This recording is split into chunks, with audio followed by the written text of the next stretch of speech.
This is Join Us in France, episode 219. Bonjour, I'm Annie Sargent.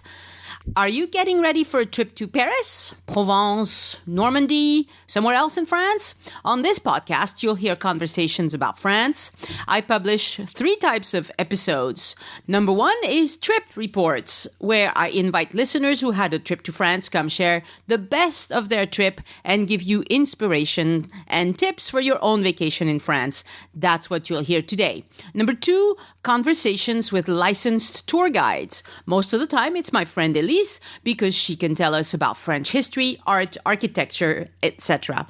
This is also where we take you off the beaten track to places you probably have never heard of, but you should consider checking out.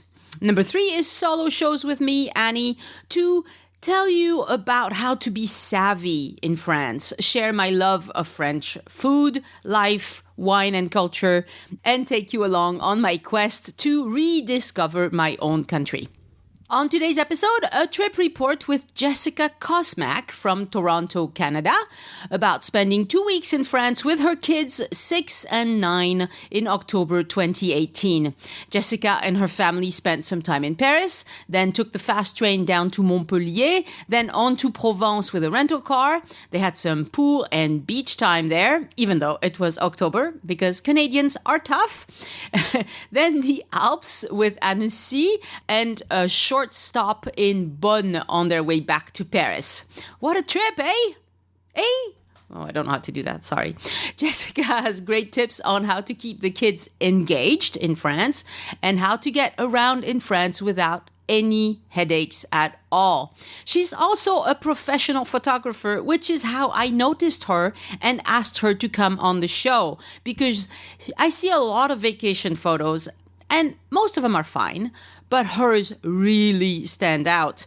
So here's what I think. If you are looking for someone with a wonderful eye in and around the Toronto area for family and lifestyle shots, you should look up Jessica Kosmak Photography. Just look at any of the photos she shared with me to illustrate this episode. They are really something. Jessica will be back on the show next week to give tips about taking great vacation photos. She will spill the beans, which is what we like. And you'll see it's really not about the gear. It's about the framing and how you think about your photos. So to see all those wonderful photos and all the show notes and all the details of our conversation, go to joinusinfrance.com/219.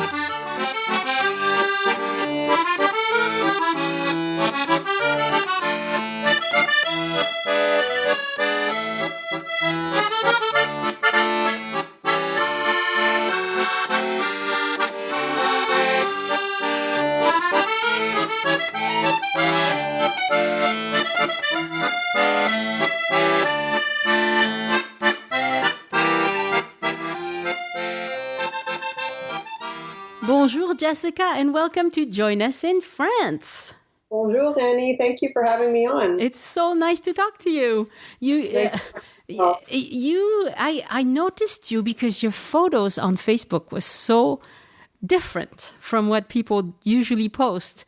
And we will record an episode about photography that will air next week. But this week, I want to talk to you about your vacation in France. You spent 2 weeks in France with your children. We did, yes. So tell us a little bit about your family.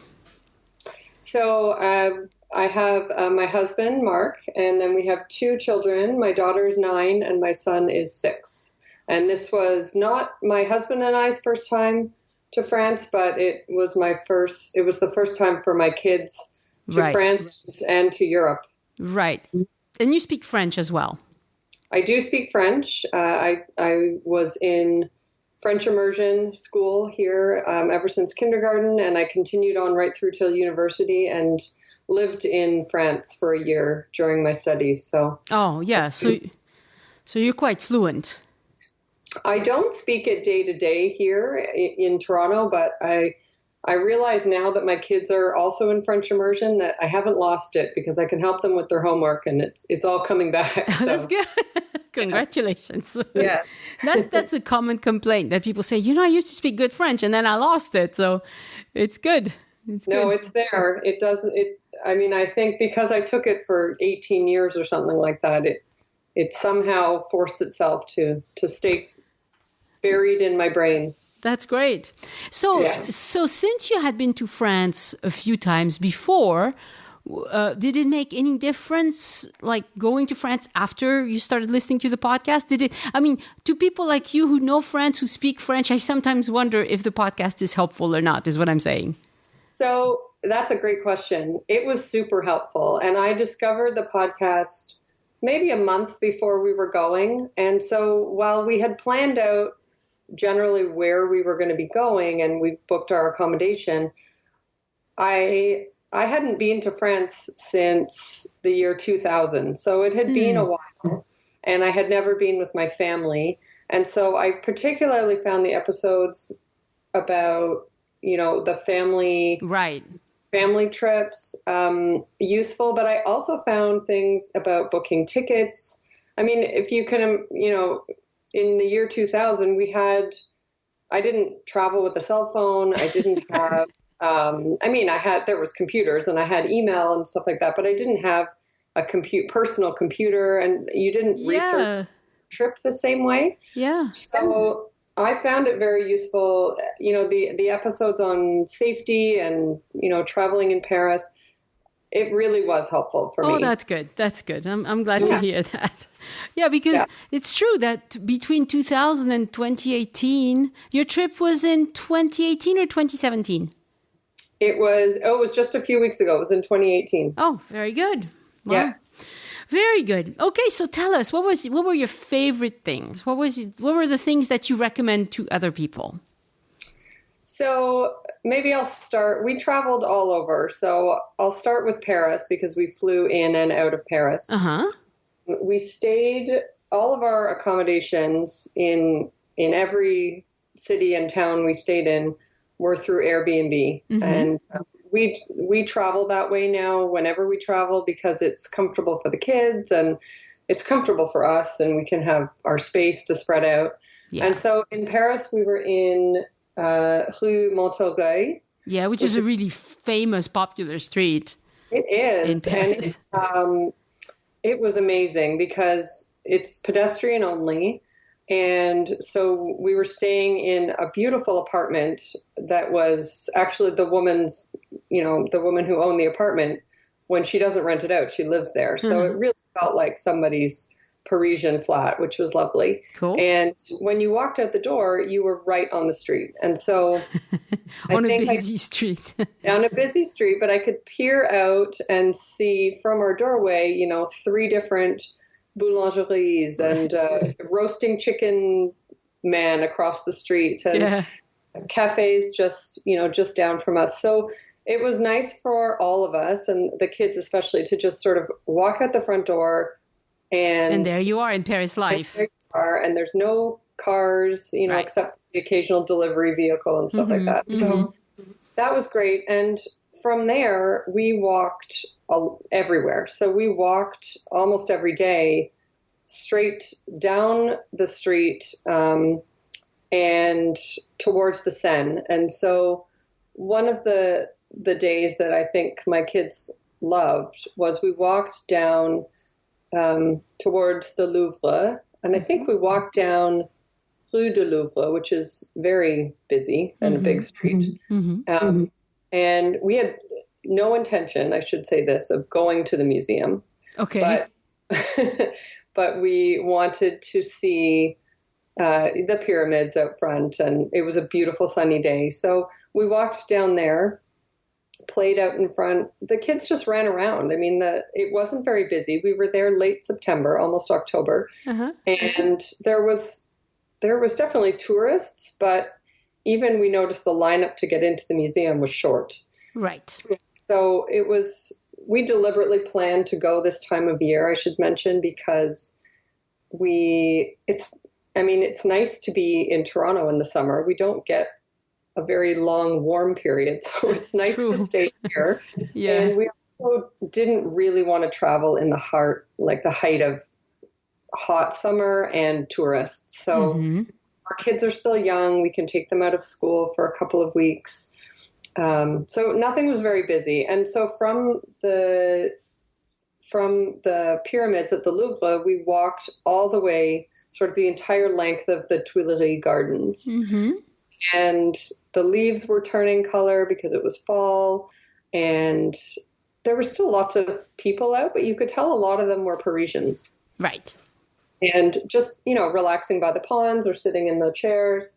And we found a lovely little playground and a carousel. Mm-hmm. And that was the start of our, every time we saw a carousel, we had to ride it. So, I will say it was the best, €2 every time we saw it. That was the best money spent.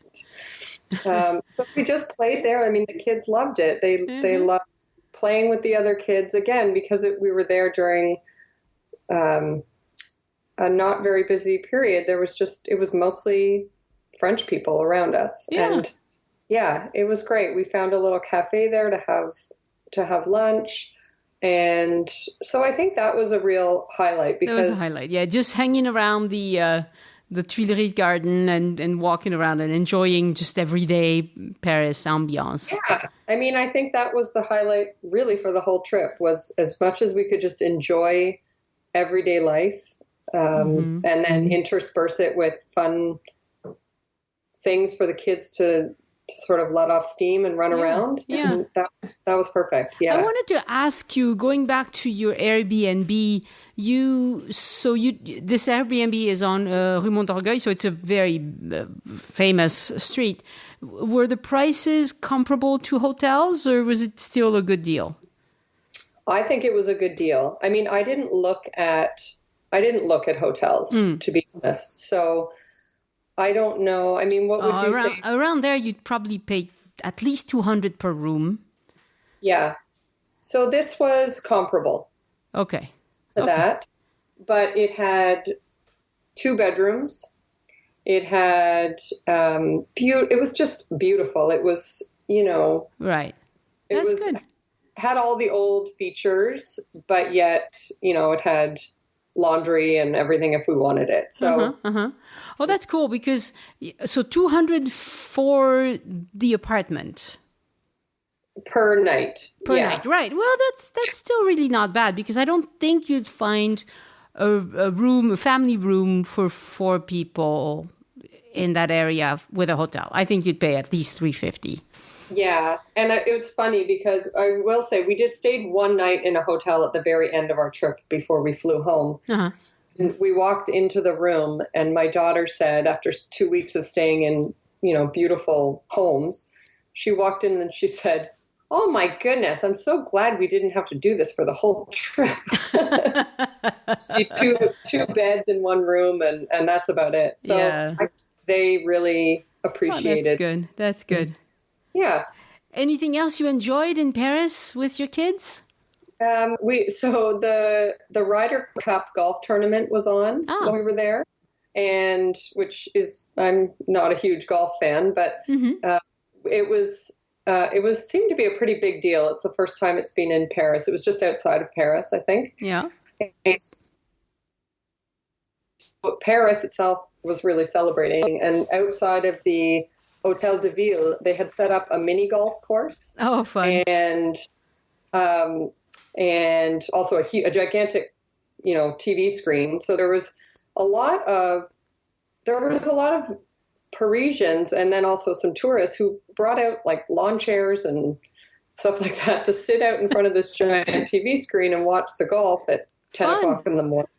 Yeah, but we didn't do that. But the kids loved the mini golf and practicing their golf swing. So that was unexpected. We had no idea we were going to run into that. We were on our way to Notre Dame, and it was Sunday morning, and which I didn't even think about. And we went to Notre Dame, which the lineup outside looked extremely long. And so I promised my daughter, who groaned that she didn't want to wait in line for too long. I said, if we haven't moved in 5 minutes, we'll just leave the line. And we were inside in less than 5 minutes. Yes, so. Notre Dame, the line can look really long, and it goes fast. They are very efficient. That was great. And considering it was also Sunday Mass, which I didn't know, and they were still letting people in. We got to see a bit of that. So that was kind of cool. Kind of neat. Yeah, that's a cultural experience. Yeah.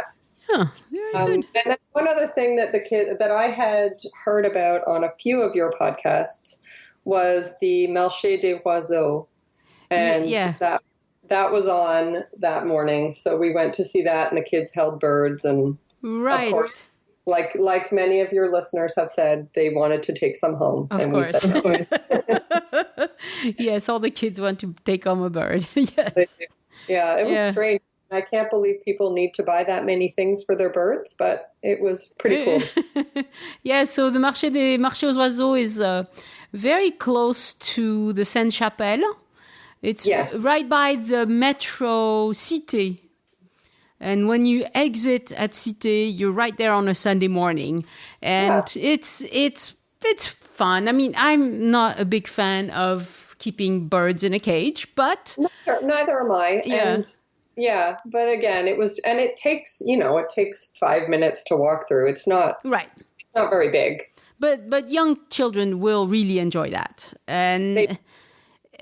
Every big city in Europe seems to have something like that. In Barcelona, there's on the Rambla, on the main Rambla. I can't remember what day of the week, but they also do a big bird section of the Rambla is full of bird trade kind of people. So so it's popular. So that was fun, and and then we did the Eiffel Tower. That was the one thing that was really the only thing my kids knew about Paris. And so they wanted to do that. So we had pre-booked our tickets, which did help. I mean, it helped not have to wait in two lines. We still had to wait in one line, but sure. You still have to do security no matter what. Yeah. I mean, that was one of the spots that was very different from what I remember when I was last there, because you could walk right up. You used to be able to walk, right up underneath the Eiffel Tower, and you didn't even have to go up if you didn't want to, but you could look up from the ground and just sort of see what that was like. But this time you had to go through a few levels of security before you could even get near it. So. Yeah. Were they pretty much done with the construction? Because they were putting up it's kind of a special plexiglass all around. Yes, that was all up. We had to go through that. Yeah. We picked a line that said, it looked like it said, if you had tickets, go here. I'm not sure if that was true, but they let us go through. So we didn't have to wait. We didn't have to wait in line to get through security. But yes, they did have all of those plexiglass walls up. Yeah. You can still go under the Eiffel Tower, but you have to go through security first. And that's right. The lines are usually pretty long. Well, it depends on the time of year. And one trick to not wait so long at the Eiffel Tower is if you go towards the end of the day. So it doesn't close at the same time every day of the year. But if you go maybe an hour or an hour and a half before closing time, then even in the middle of the summer, you don't have as many people in line. Yeah, it was okay. We waited maybe half an hour. Right. It was a nice, warm, sunny day. And we were there, I think, just after lunchtime. So 1:00, something like that. Yeah, I think any big city or any attraction, really. I mean, if you go to Disneyland, there's lines of an hour and a half for some attractions. So it's just how it goes. I mean, when it's a popular attraction, there's going to be lines. Exactly. So what did you think? What did the kids think of the Eiffel Tower? Was it a fun experience for them? It was. It was funny because it was so hot and sunny down while we were waiting, and then you get up there and it's quite windy and quite a bit cooler.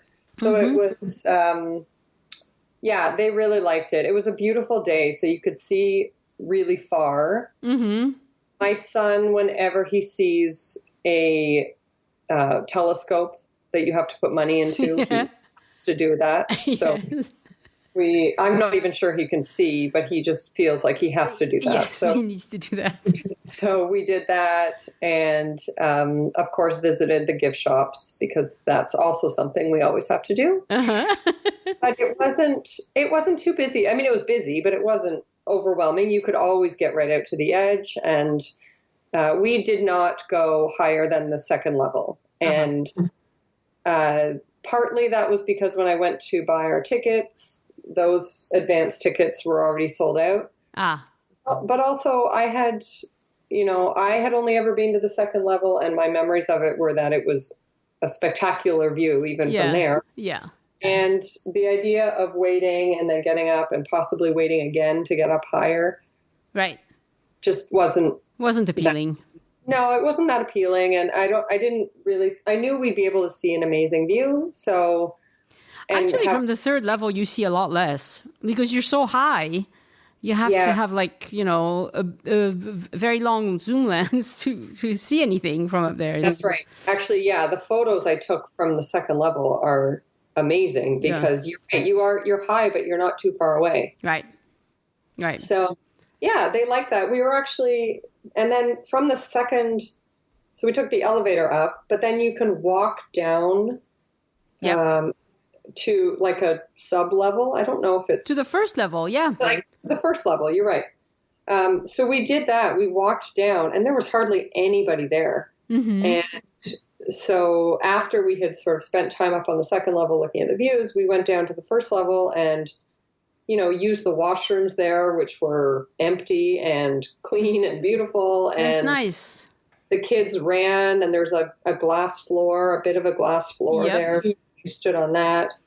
So that kind of ended up being a bit of a break for us because we could all just sit down and that's and a rest. good tip. That's a really good tip. Most people don't stop on the first level, and the Eiffel Tower keeps trying to put new things there to see if people will, but people don't. They just want to go to the second and third level. That's just how it is. You're right. There's a little movie theater there. So we watched.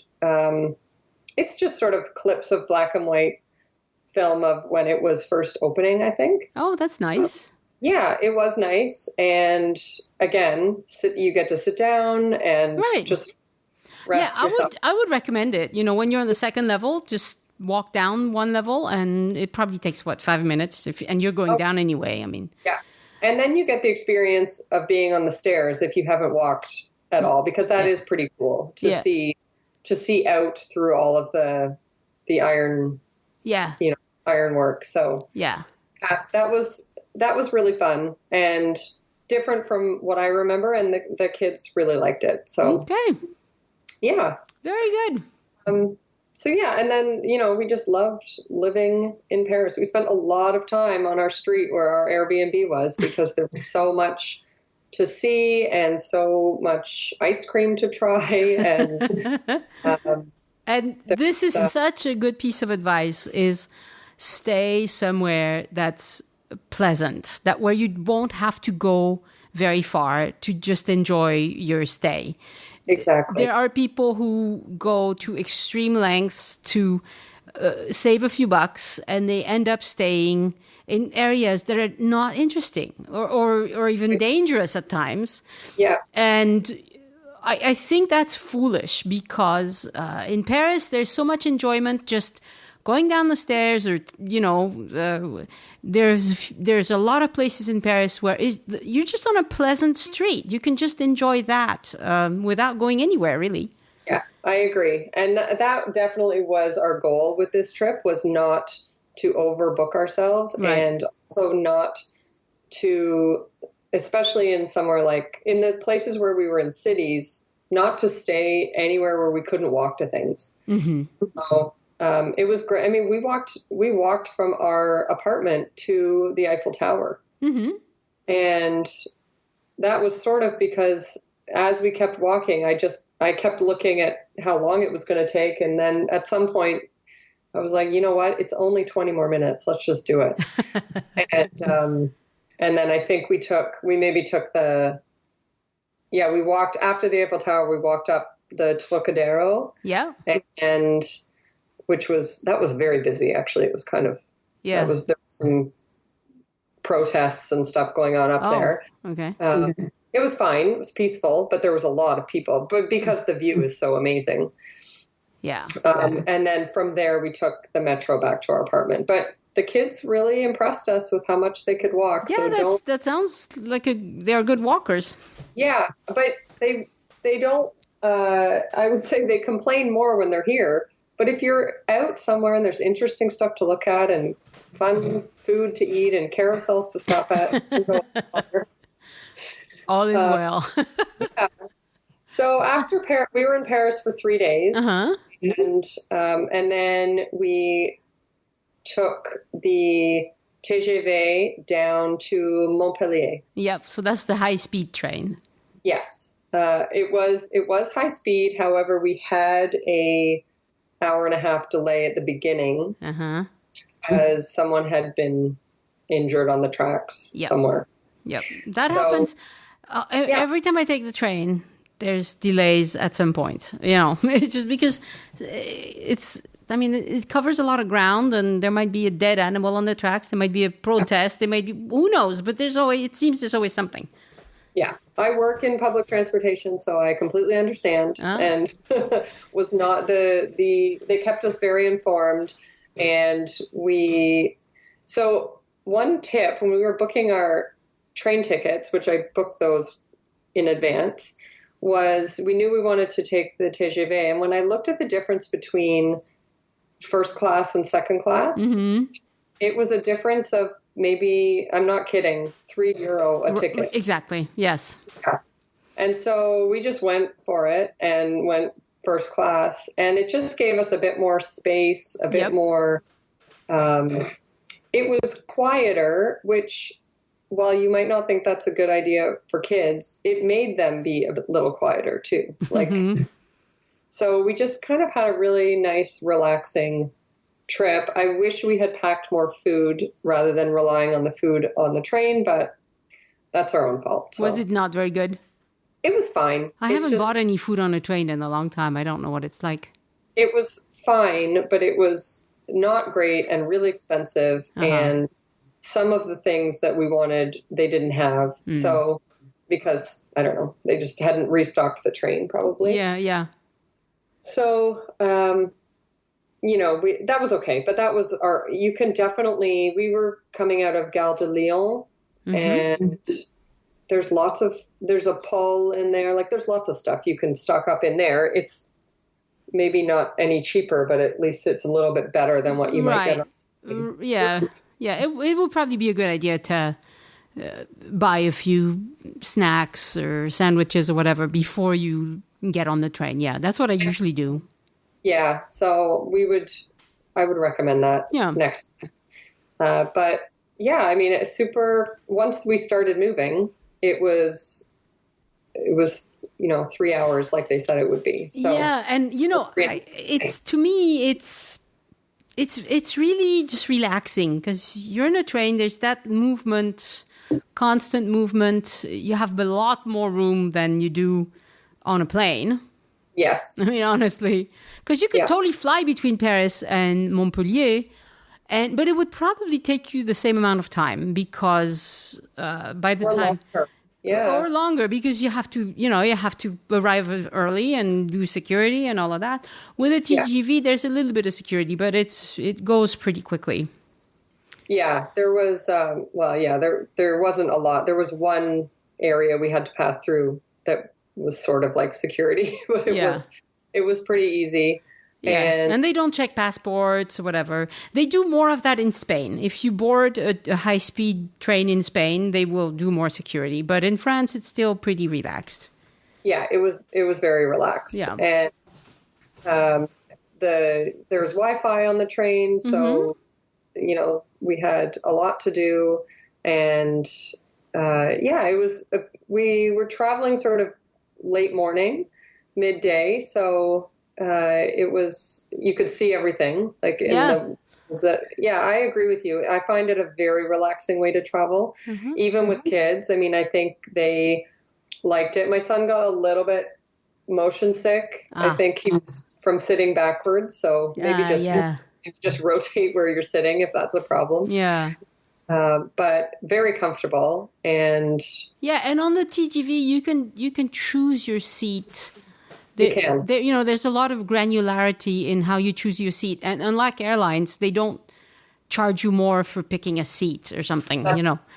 and they don't charge you more for luggage. And there's a few things that you need to take into consideration when you book a train ticket rather than an airline ticket.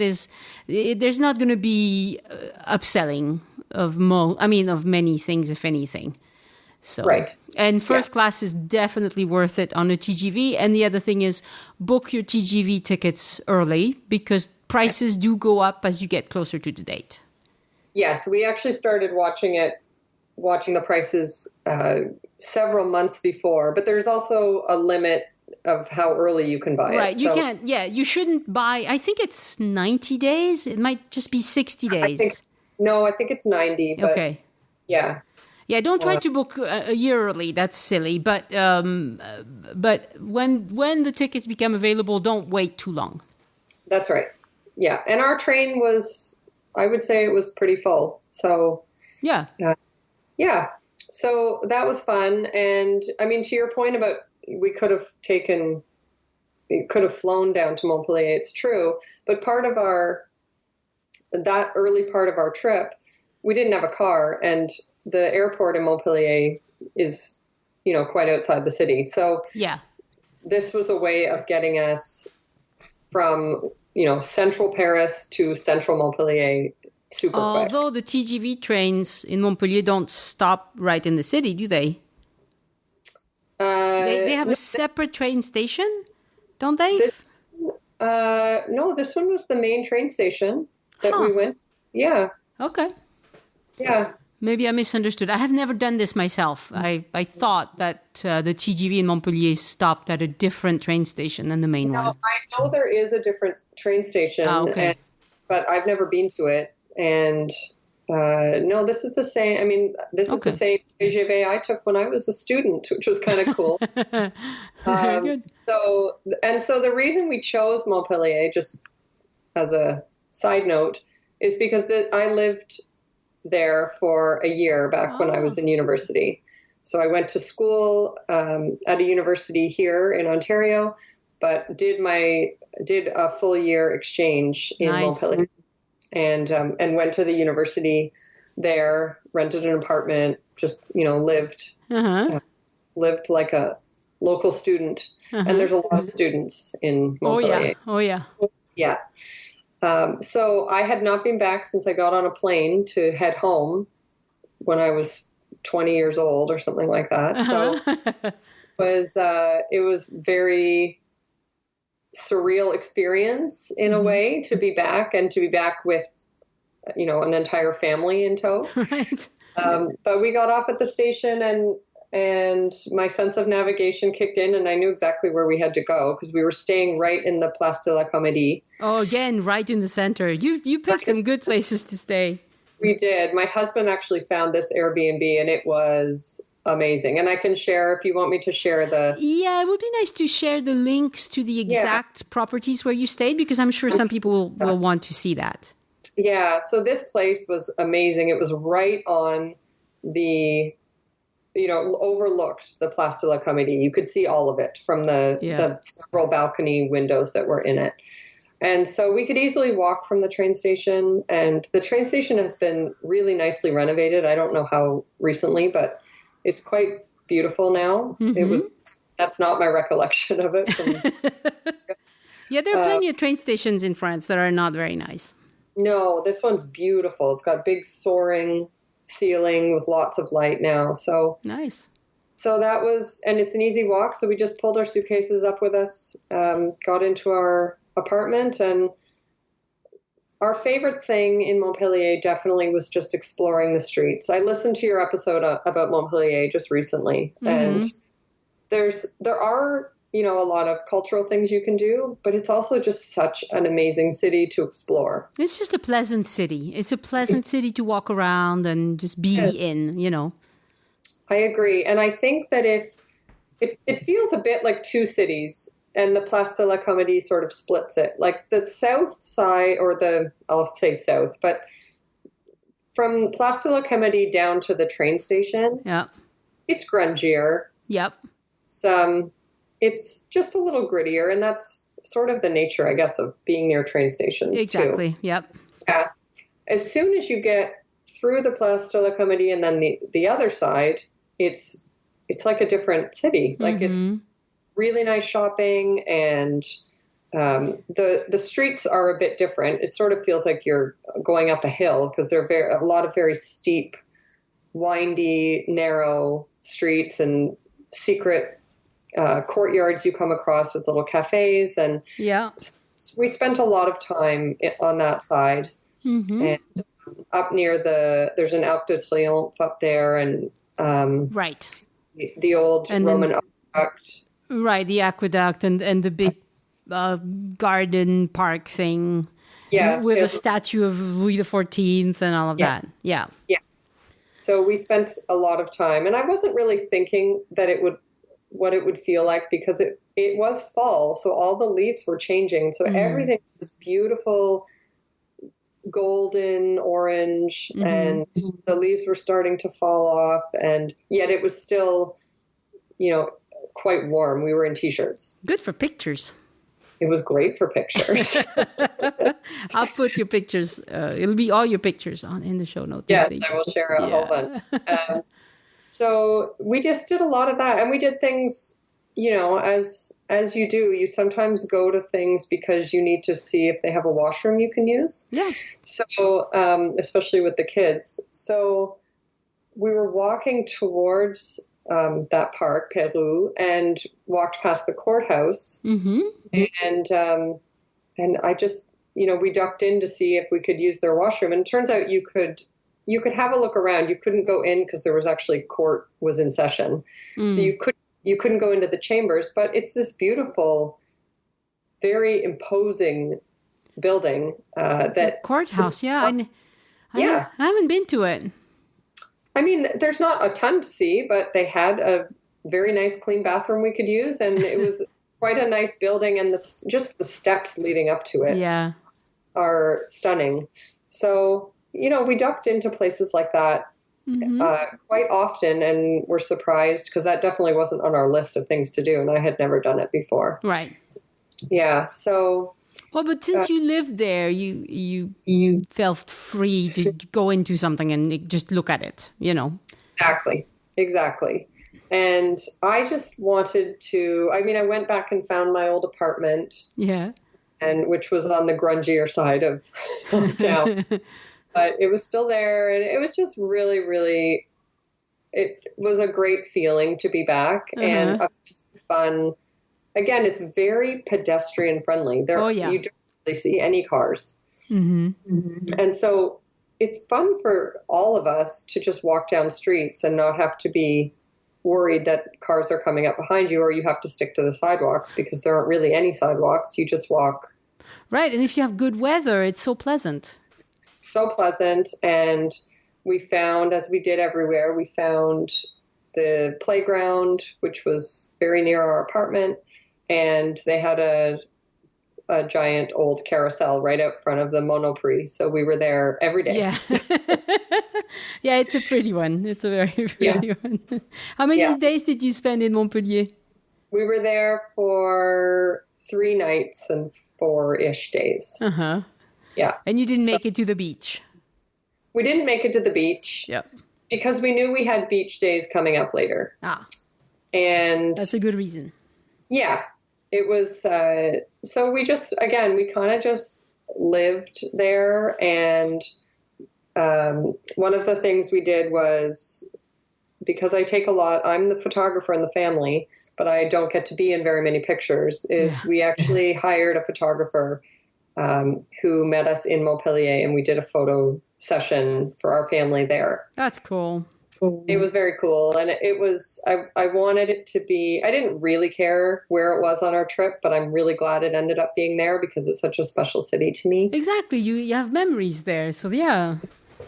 And our photographer came in from Lyon, and she's French, but she'd never been to Montpellier. So she was super excited to also visit it, and could not believe that she had left Lyon that morning wearing a winter jacket and a sweater, and got off the train to palm trees and t-shirt weather. I know Montpellier has nice weather. They do. They do. Yeah. Like I think their town slogan is 300 days of sun a year. Yeah. I mean, I love Toulouse, but I must admit, Montpellier is tempting when you look at the weather. Yes, and it is. And I will say there was one other really cool thing in Montpellier, which was their toy stores. Huh. Which we found some of the most, maybe this is all over France and we just didn't see other ones, but there was 2 or 3 unbelievable toy stores that felt like almost like theme parks, just the way that they arranged the toys inside. And it was different stuff than our kids are used to seeing. That's good. Yeah. And so the kids didn't even go in and want to buy everything. They just sort of liked being in there. Mm.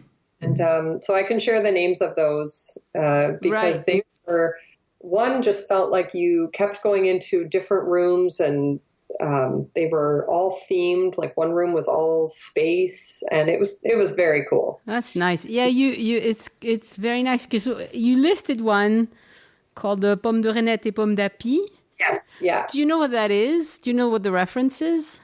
Well, I know the song. Okay, that's what I was going to say. It's a song. It's a kid's song. Yes, I do know it. And so, yes, annoyed my kids by singing it repeatedly. Well, when I read it in your show notes there, I started singing and it was stuck in my head. Yeah, actually, my kids learned that in school. Yeah. Petit tapis rouge, they know it. Yeah. That's great. Yeah.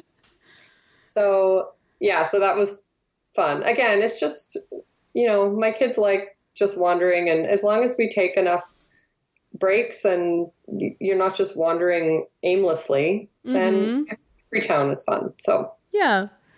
Yeah. So you didn't even go into museums or anything like that. You just went out to explore the city.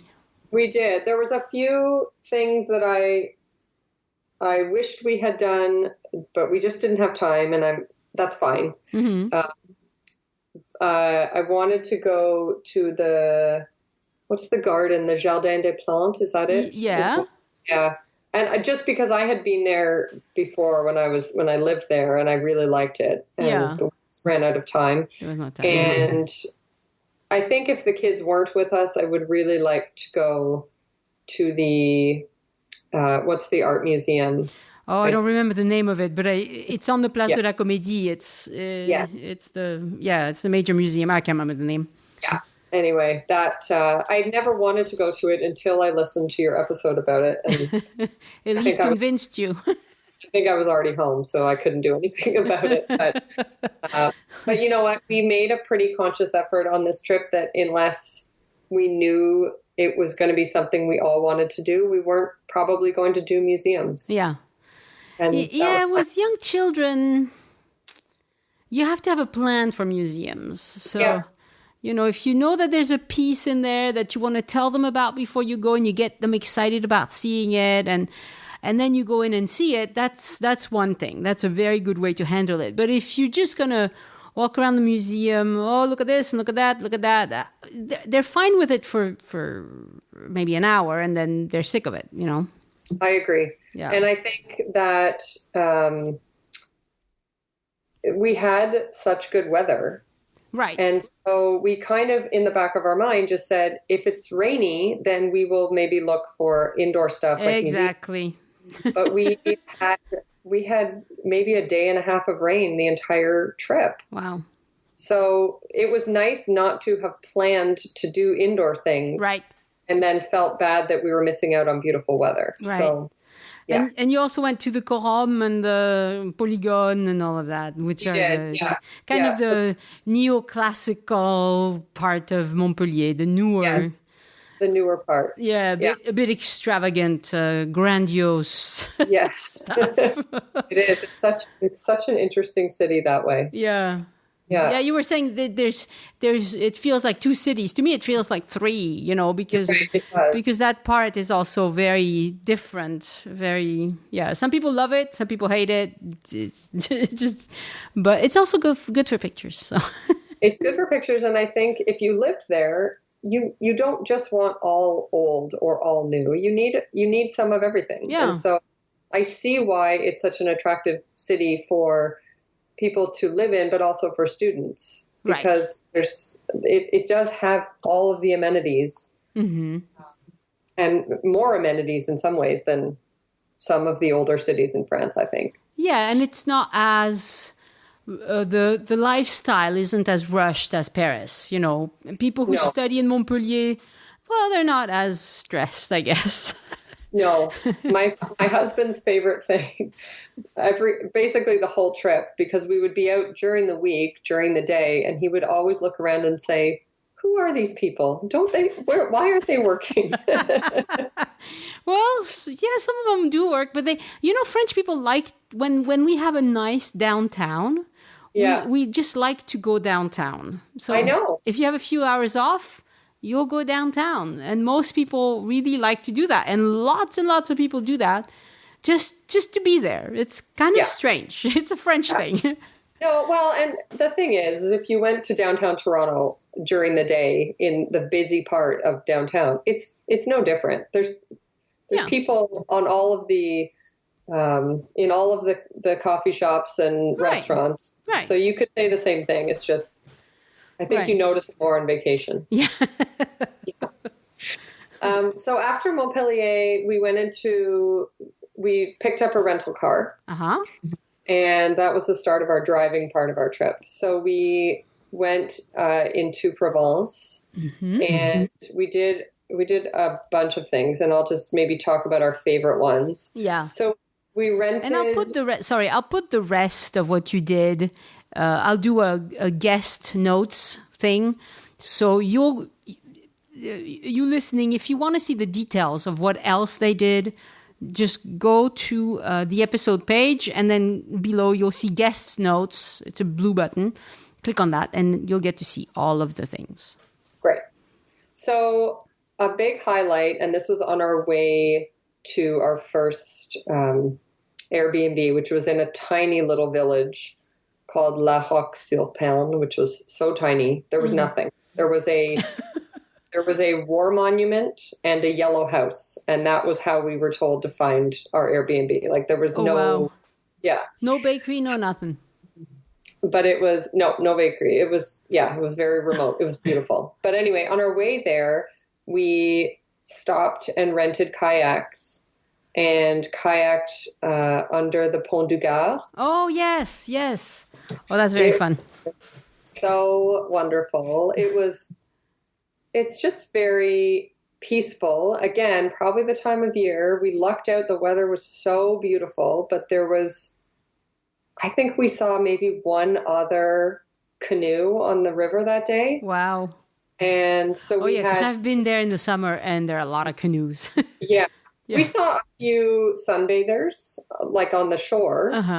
But not very many. And so we had two kayaks, my husband and I, and then we each had one kid in our kayaks. And it was about 2 hours, I would say. But it's just I love this about Europe in general. Very little guidance is given. You get your kayak, you get your life jacket, and they say, "We'll meet you in 2 hours. Have fun." Well, yeah, because I mean, honestly, that river is not challenging or dangerous. No. It's something that even I could do, and I'm not a sports type of person. It's you don't. But it's fun too. There was actually little spots where it felt like you were going down mini rapids and some excitement. It was fun. It was so much fun, and then you get to go under the Pont du Gard, which is an amazing perspective to have under there. It was very busy right around the Pont du Gard. Right. But otherwise, we literally saw nobody. So did you take your camera equipment in the kayak? So I brought so they give you this, like a plastic barrel. Okay. So you can put everything in it. But I didn't bring my really good camera because you still have to go in the plastic barrel and take it out while you're on the water. So I brought my iPhone and it takes great pictures. Right. So for that particular activity, I was good with that. And even then, I was scared I would drop my phone in the Yeah, that's probably what I would have done too. Yeah. So, but it was really, really fun. I would highly recommend that. I think even if it was busy, it would be really fun. Yeah. Oh, and even busy. Yeah, it's not like it's thousands of people. You have a dozen, maybe 24 kayaks at once, and it's a river. I mean, there's a stretch. Yeah. And there are times in the year where there's not a lot of water. So there's times in the year where you can't do it. It just depends. So there wasn't a lot of water in some spots, and we learned that. That's sort of the funny thing of like, they don't tell you any of that, but you realize when you are, all of a sudden you aren't moving because your kayak is stuck on rocks. Yeah, you're stuck, yeah. You have to get out and push it to a deeper spot. Yeah. But that was fun. That was really fun. And my only regret is that we hadn't, if we'd known, we probably would have worn our bathing suits. Right. And done a bit of swimming along the way because there was people doing that and that looked really fun. Yeah, you can. Yeah, you can do that. Yeah. But that's okay. Yeah. One of the other spots, well, we were in Provence again for about 4 days. One of our favorite spots was Roussillon. Yes. Because it was really pretty, but also we did that Sentier des Ocres walk. Yeah. Which was spectacular. And every time I posted a picture of it, no one, including people in France, could believe that was in France. Right, because it's so different from the landscape of the rest of the country. Yeah. It's red rock country. They were covered in red dirt afterwards because they just loved running. I mean, it's very cheap. We just walked from the main town. You could walk to the entrance, and then I think it was, a few euro each to get in. And you can walk the different trails as many times as you want. So I think we did them 2 or 3 times. Right. Yeah, it's not very big. It's not very big. Right. And you kind of, you go through these spots where it just looks like the surface of Mars. Yeah. And then there's other parts where you're in, really, really tall forests. Mm-hmm. So that we loved that. My son loved that so much. Yeah. Just because there was so much up and down and different landscapes, and you could run, and he really wanted to, dig in the dirt and stuff like that. So, yeah. Yeah. Bring clothes that are expendable. Otherwise. He was a mess after that. And then another activity we did another day, which was about an hour drive. And if we were there in the high season, we would have had more options. But my kids really wanted to do this like treetop. Right, acrobranche, yeah. Acrobranche, yeah. Yeah. So we found one which was called Le Royaume des Arbres. Yeah. And in this tiny little town of Charleval. I don't know if you know Charleval. No, I have not heard of that. There was really not much going on there, and other than this acrobranche course. Right. But it was the best. Like it was, and I guess there's these courses all over France. Yes, you can find that in a lot of places in France. Yes. Yeah. So there was, parts where adults could do it, and then there was kid courses depending on how tall you were. Mm-hmm. And so we could have done it, but we just decided to have the kids do it, and then we could help them if they needed any help. Yeah. It was really cool. They get clipped into harnesses, and then they can do zip lining and right. They got a little bit of a safety talk there, I assume. Yeah, they did. Yeah. But again, and they wear helmets. But again, it's very. I think they loved the independence because for their age and height, they could do 5 of the different courses, and one of them there was no way we could help them even if we wanted to. It was so high up.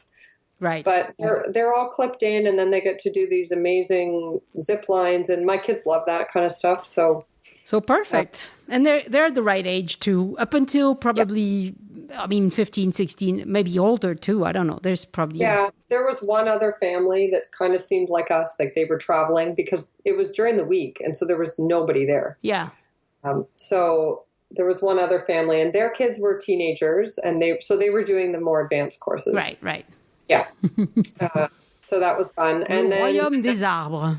Royaume des Arbres. I think they have a few locations, and there are other ones. It's just many of them were closed because of the time of year. Right. Yeah. Yeah. They have. They reopened for the weekend, and they reopened for school vacation, French kid school vacations. But they can't stay open all year because they won't have very many people. Yeah. I want to jump down to our next spot, which was, so we drove from Provence back down to the Mediterranean to Le Lavandou. Yeah. And we picked that spot because my husband's grandparents used to have a summer home there. Oh. And not one that he unfortunately ever saw. They sold it before he was born. Oh. But they lived in Scotland, and so they would come over and vacation there. Nice. So again, we were just kind of trying to find cool Airbnbs that were in general locations that were interesting to us. So we did a bit of research on Le Lavandou. It looked super cute. We'd never heard of it. And so we stayed there, and it was great. We were up in the hills. We had to walk down very steep, winding roads to get down to town, but we could do that. It was maybe a 10-minute walk. Yeah. But all along the Mediterranean is these hiking trails. Right. So the Sentier du Littoral, I think it's called. Yeah, littoral means the waterfront. Right. Yeah. And I guess there's portions of it all along. I don't know if it goes all the way over to Nice, but it probably does. There's probably ways to walk the whole thing. Yeah.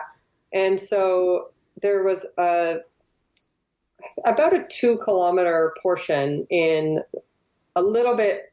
No, I guess we could start right in Le Lavandou, and it is spectacular. So you literally are walking along, ocean waves crashing against you at times. Mm-hmm. And there is a path. It is, they have spent time to put down, a walking path, and it's probably marked. It's marked. Yep. Yep.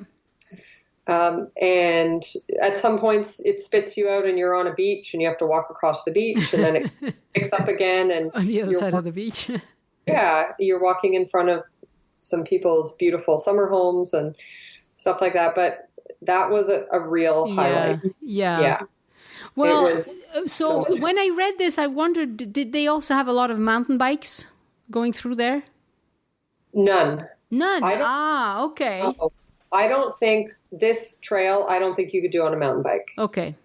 It was, no, I don't think you could. And I didn't see any. There was a bike trail a little bit in from there, sort of, I guess. Mm-hmm.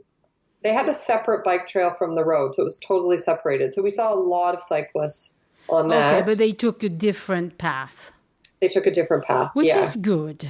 Yes. Yeah, no, it was good. But this was beautiful, and we did it sort of mid to late afternoon. So in one direction, we had the sun at our back, and then on the way back, the sun was, lower in the sky, and it was just... Yeah, and then we ended with ice cream back in town. So I'll put a link to the website. It's Sentier du Littoral. It lists a lot of different hikes that you can do, starting in different points and ending at different points. And some of them are longer than others, and all of that good stuff. Yeah, it was amazing, and none of us knew it was going to be that amazing. Which those are some of the best. Yeah, this is not something that comes up a lot. It's something that French people do a lot. But, yes. Tourists typically don't go there. And they should, because it's really enjoyable. Oh, it was one of the best things we did, especially in that area. Mm-hmm. And there's just so many cool little coves and calanques to explore there. And we did a lot of that while we were there. Yeah. So. Did your kids like swimming? They did. They didn't. They swam a little bit. The Mediterranean was a little chilly. Yeah. But our Airbnb had a pool, so there you go. a lot of time there, and it was heated, so that was good. Yeah. Yeah. If I had a choice between a heated pool and the Med, I would take the heated pool as well because it can get chilly. I mean, it's not like Brittany or anything, but it's still cold. Like Yeah, and that's fine. It was October. Like we weren't expecting it to be super hot. And the fact that we were in it at all was pretty great. So I bet the kids enjoyed that. They did. And just, I don't know how much time we have, but let's try and finish up with the important stuff. So after our Mediterranean days, we drove quite a long drive to Annecy. Yeah. In the Alps, and we had 2 days there, and I wish we had more because it was one of our favorite places. Huh. We stayed right in the old town, which I knew that we could walk to the lake, but I didn't realize how close everything was. So it was just lovely to be able to, we were there on a market day, one of the days. So we went in and just saw them setting up, and, the market in Annecy was incredible. Uh-huh. And we still had beautiful hot weather. So we rented paddle boats and went out on the lake, which was really fun. And again, they just, you say, I'm going to be out for an hour. They say, great, go, have fun. Yeah. And push you out and you go. And if you don't come back in 3 hours, like, where'd they go? They can tell you, well, they just charge you more. If you're late, they charge you more money. Like, we had so much fun doing that. And then we also drove up to Semnoz, which was the closest we were going to get to the Alps, but it felt like we were. Right, because Semnoz is a ski station. It's what do you call that? Is it called a ski? Une station de ski in French. I'm losing my English. Yeah, just a ski resort. Ski resort, that's it. Yes. And there was a couple of chalets up there that were open, so we could have a cafe up there and saw some goats. The pictures look beautiful of that area. It looks like a nice place. And you can see the lake and the town from up there, and it's a postcard. It's beautiful. Mm-hmm. It's beautiful. So over the 2 weeks, so you said you would have spent more time in the French Alps? Yes. Where would you have taken out time? Well, see, that's the problem, Annie. I don't know. I maybe would have. So we spent 5 days in Le Lavandou, and I would maybe take a day away from there. But if the weather there was up and down, so we had one day that was rainy the whole time. So if you were, which made you a bit sad because you're somewhere where you definitely want to be outside. Yeah. And if you can't be outside and there isn't a lot of museums and stuff like that to do. Right. But so I maybe would have taken a day off of there and added it to Annecy and Provence, maybe, but we did so many different little towns in the 3 or 4 days we were there that we needed those days. So really, in Provence, it looks like, several of the things, of your favorite things that you list were in Provence. Yeah, it was great. Well, I would think that for most people who don't have a connection to Montpellier, probably you spent 3 days in Montpellier. Yeah. So yes, maybe. I might. For people who don't have a connection to it, in your case, it made sense. But yes. But maybe a day or two in Montpellier would be enough for most people. Yeah, and the other thing we did on this trip was, aside from the drive from Le Lavandou to Annecy and then Annecy back to Paris, those were 2 long travel days, but everything else was close. And so we did that on purpose so that we wouldn't be in the car very much. Right. And so exactly, you could go to Montpellier for a day or two because it was only an hour and a half to our next spot, so. Right. yeah. So that's a good tip, I think, is don't try to, you just can't do everything in 2 weeks. Well, no, no, there's no way. No, or you're in the car or a bus or a train or whatever constantly. A lot. Yeah. Yeah. And so from the French Alps, did you drive back to Paris or did you take a train? So we decided to drive the car and drop it off at the airport. Yeah. And then we stayed one night at the hotel at the airport, basically. Yeah, that's really smart, I think. Especially with kids and stuff, it'll be faster to get ready in the morning and you don't have to worry about transportation and stuff like that.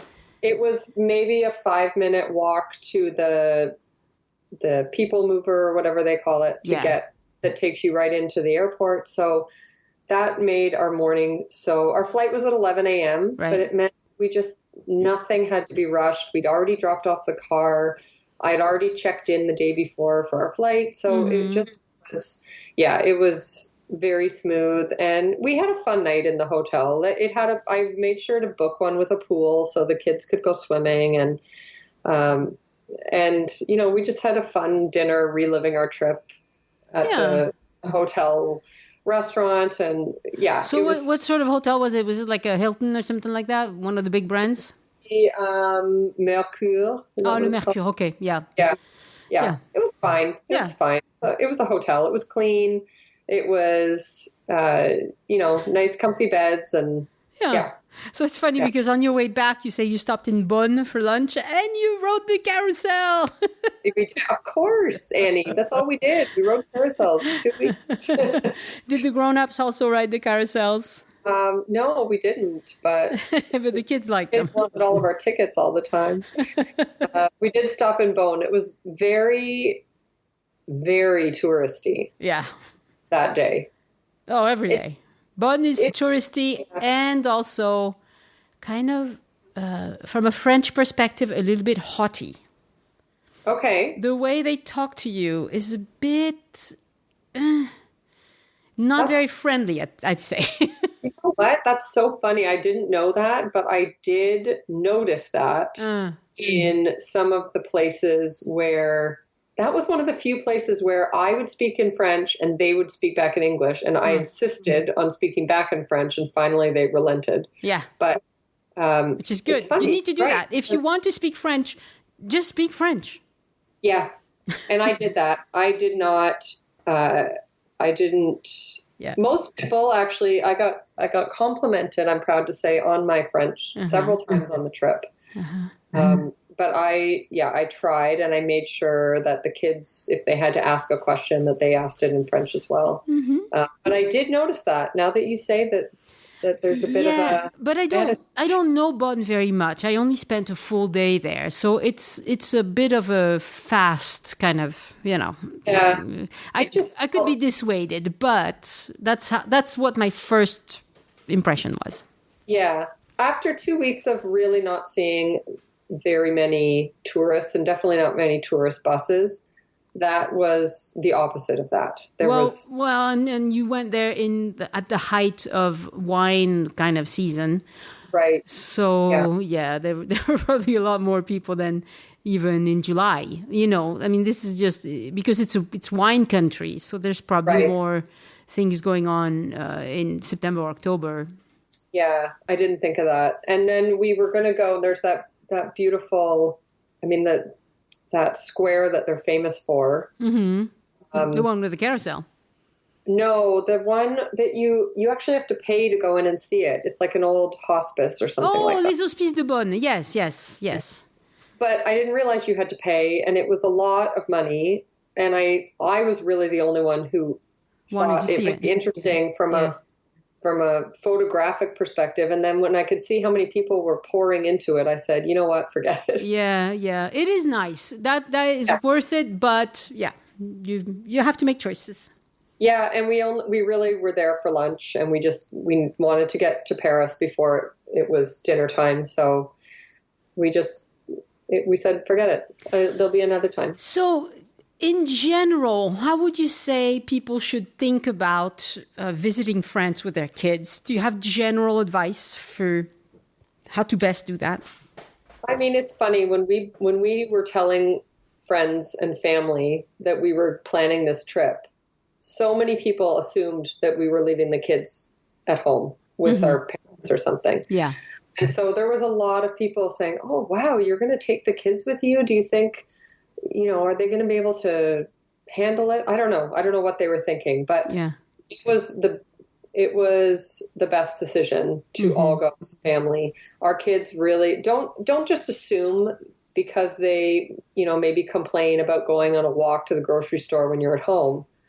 Don't assume they're going to be the same when they're on vacation. No, it's not, because at home they probably have the PlayStation waiting for them. That's right. Whereas on vacation, they don't have that. Yeah. Or it's they're used to doing the same things at home. Yeah. And every day on vacation was new. Yeah. And they just loved that. And they would, I could easily convince my daughter to walk down the steep hill with me as long as she was going to get a tarte au citron at the end of it. You know what I mean? And so I just think not assuming that the food, that they're just not going to eat anything because they will. And, we definitely didn't eat in restaurants or all the restaurants that maybe my husband and I would have chosen. Yeah. But that was okay. We also like, eating snack food from a crepe stand. Yeah, it's faster and it's fine. Yeah. Yeah. So I think as long as and then just not over planning at all. We really just picked our locations and then every day kind of decided based on the weather and how everyone was feeling, what are we going to do today? Yeah, I think with kids, the way I like to do it is just have a few possibilities for every day and then play it by ear. Depending on how the kids feel, what the weather is like, how you feel, be really, really flexible and but you do have to have a few possibilities. You have to know about a few places you could go, a few things you might want to see, and then adapt. And that's what we did. And you know what? We would go visit that one thing we had planned, and then along the way you'd see something else and say, let's come back there tomorrow because we didn't know that was there. Yeah. And that's how we kind of that was how we did our trip. Yeah. And it was great. And we the only thing that was a bit of a challenge was, and we did not foresee this, was the winding roads in Provence were a bit of a challenge for my daughter. She got quite car sick. She got car sick. Yeah. And that's, I probably would get car sick if I was sitting in the back as well. So I might try and, find some way of helping with that. But yeah, that's a problem in a lot of places. Like Provence is like that. If you go to the Alps, some places it's going to be really windy. The Pyrenees, the Dordogne. We have a lot of windy roads. So if your kids are very car sick, have a plan. Yeah. And she's not generally, but this is they're very windy. There's no straight roads. Yeah. And that's part of the charm, but it also was a bit of a challenge. So we just made sure we stopped a lot. There's lots of beautiful rest stops and, had the window down. Yeah.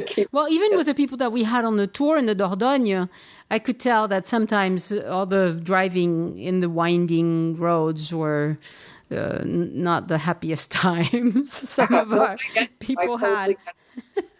But you know what? She also knew that at the end of wherever we were getting to in that moment, there was going to be something fun to do. So she was great. She didn't complain.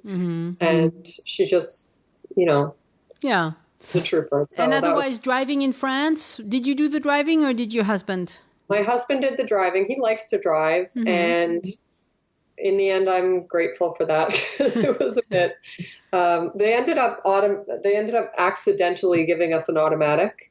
Oh, which normally is more expensive and harder to get. I know that. Yeah. But there was a mix-up with our booking, and they ended up giving it to us for the same price as a manual car. So nice. I think that actually helped. Yeah. Yeah, it helped with so many roundabouts and all that stuff. It helped. But honestly, even if you're used to a manual, when you're driving in a different country and you don't know where you're going, even if you have a GPS, whatever, not having to worry about starting up a hill and that sort of thing. Yeah. The having the automatic is nice. Yeah. No, driving was great. We only got stuck in tiny, impassable streets a couple times. Mm-hmm.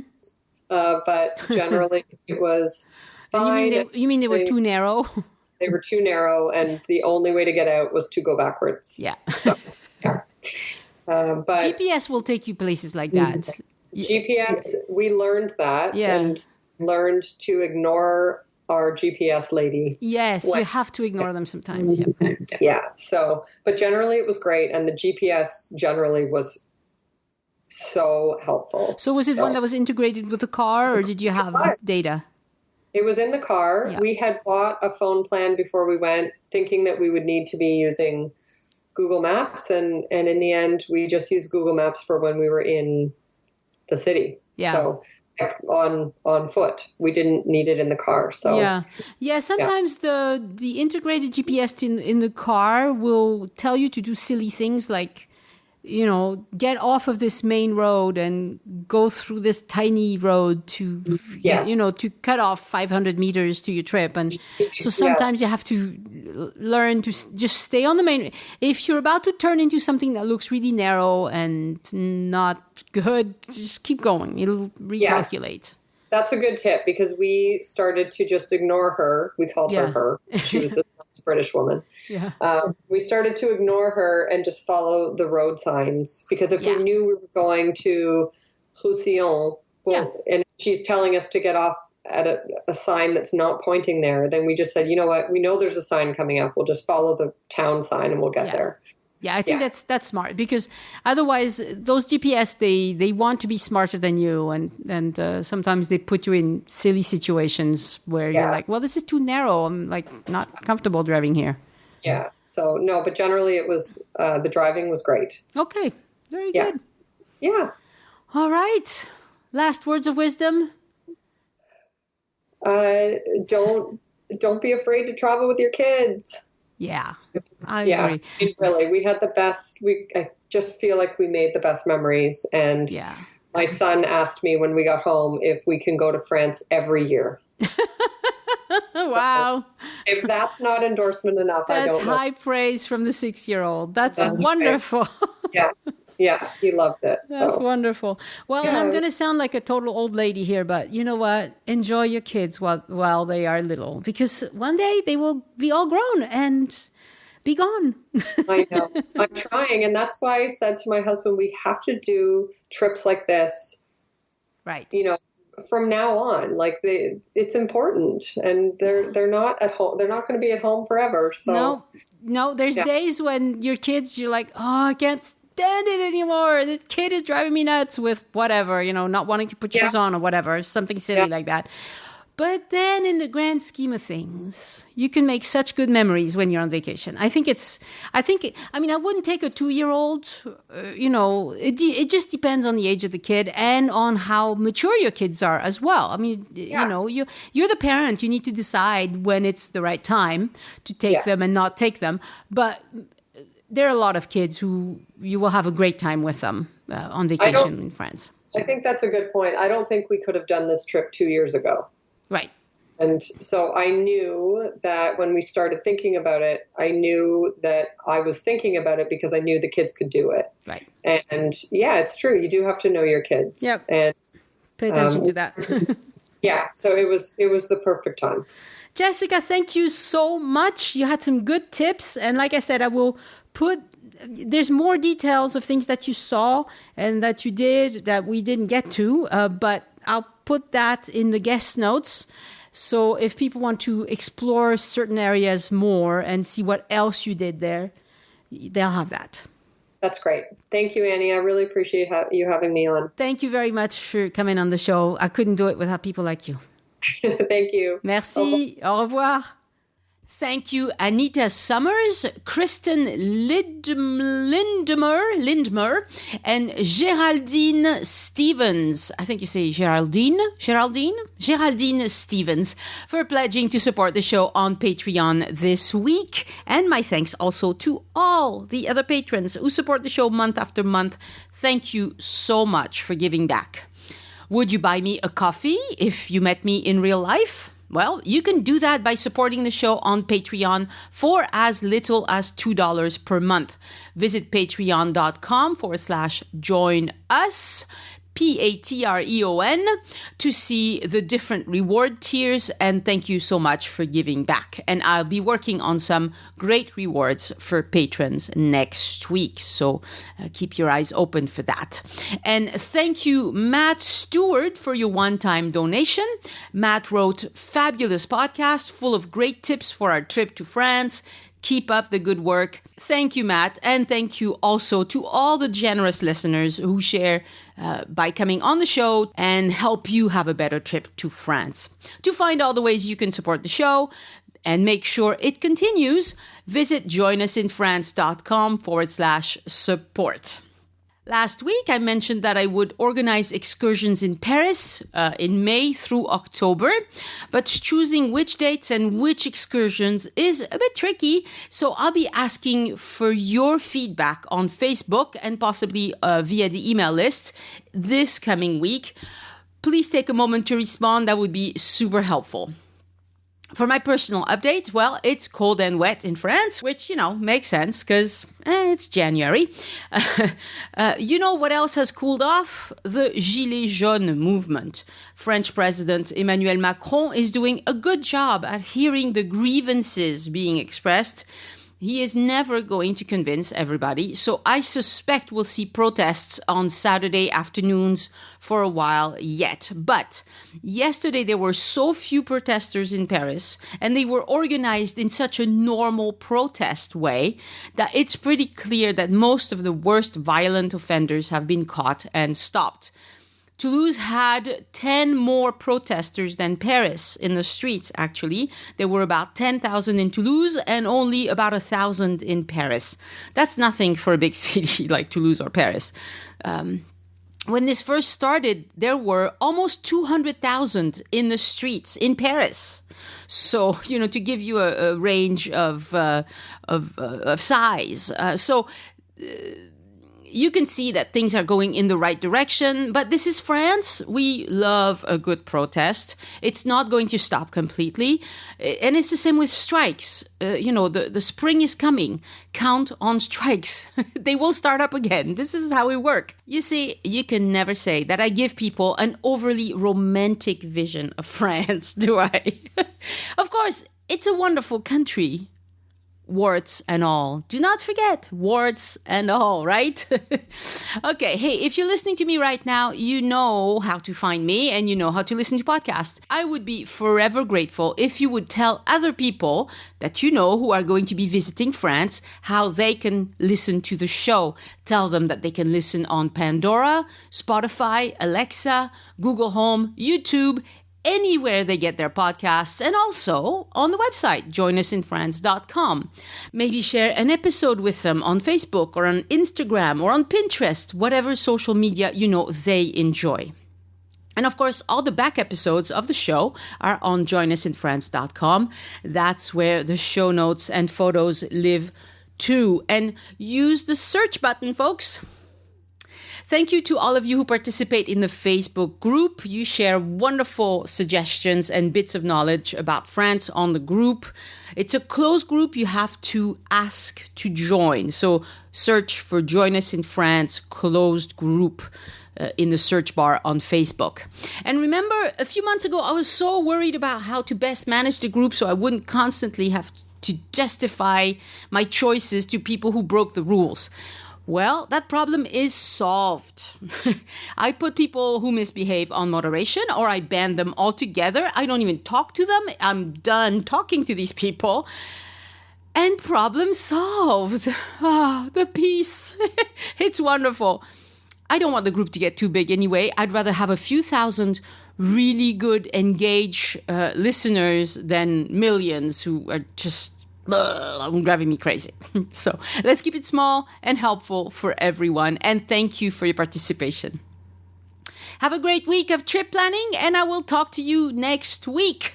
Au revoir.